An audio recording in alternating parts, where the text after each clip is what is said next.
কাম নাই বুলি পেলাই দিয়া ভাতৰ মাৰে দূৰ কৰে পাঁচটাকৈ সমস্যাৰ আপুনিও মাৰ কাঢ়ি ভাতৰ পানীখিনি পেলাই দিয়ে নেকি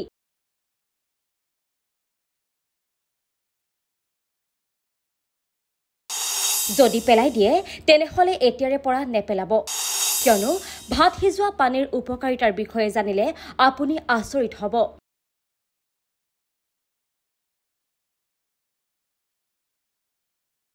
ভাত এনেকুৱা এটা খাদ্য যিটো কেৱল ভাৰততে নহয় সমগ্ৰ বিশ্বতে সকলোৱে ভাল পায় ভাত সিজোৱাৰ পিছত ৰৈ যোৱা পানীক ভাতৰ মাৰ পানী বা কাঞ্জি বোলা হয়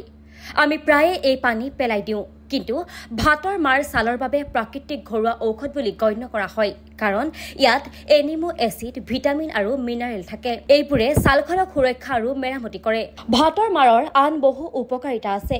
গতিকে ভাত বনোৱাৰ পিছত কেতিয়াও পানী পেলাই নিদিব কাৰণ ই আপোনাক বহু উপকাৰ দিব পাৰে গতিকে আজিৰ এই প্ৰতিবেদনত চাওয়া হওক ভাতৰ মাৰৰ উপকাৰিতাৰ বিষয়ে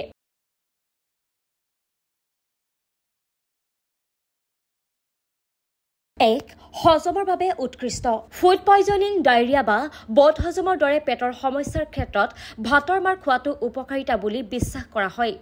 ইয়াক যুগ যুগ ধৰি ব্যৱহাৰ কৰা হৈছে বিশেষকৈ শিশুৰ ডায়েৰিয়া হলে ইয়াক পান কৰিবলৈ দিয়া হয় যাতে তেওঁলোকে সোনকালে সুস্থ হৈ উঠিব পাৰে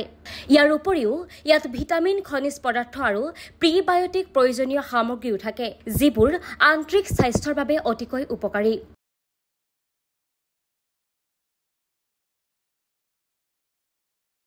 2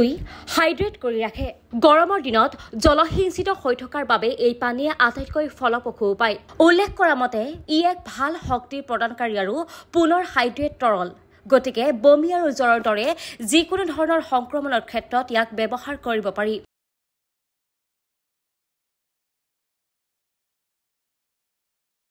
তিনি চুলিৰ বৃদ্ধিত উপকাৰী ভাতৰ মাৰ বহু বছৰ ধৰি চুলি পৰিশোধন সামগ্ৰী হিচাপে ব্যৱহাৰ কৰি আহিছে পৰম্পৰাগত কিম্বন ভাতৰ মাৰ এতিয়াও সৌন্দৰ্য সম্পৰ্কীয় বহু সামগ্ৰীত ব্যৱহাৰ কৰা হয়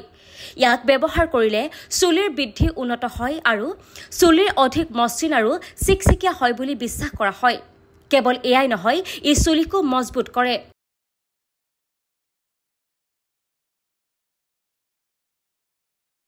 4 শক্তি বৃদ্ধি কৰে চাউলত কাৰ্বহাইড্ৰেট থাকে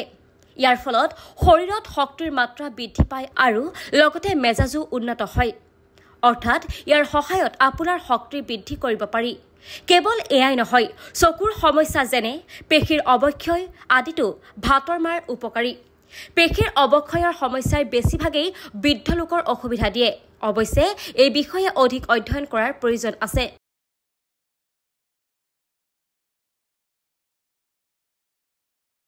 5 সুস্থ ছাল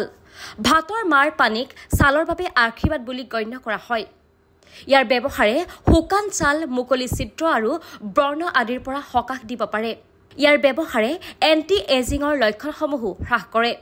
ছালখন উজ্জ্বল কৰে ৰ'দত পুৰাৰ পৰা সকাহ দিয়ে আৰু ছালৰ তেলেতীয়া দূৰ কৰে অৰ্থাৎ ভাতৰ মাৰ পানী ব্যৱহাৰ কৰাটো ছালৰ বাবে অতিকৈ উপকাৰী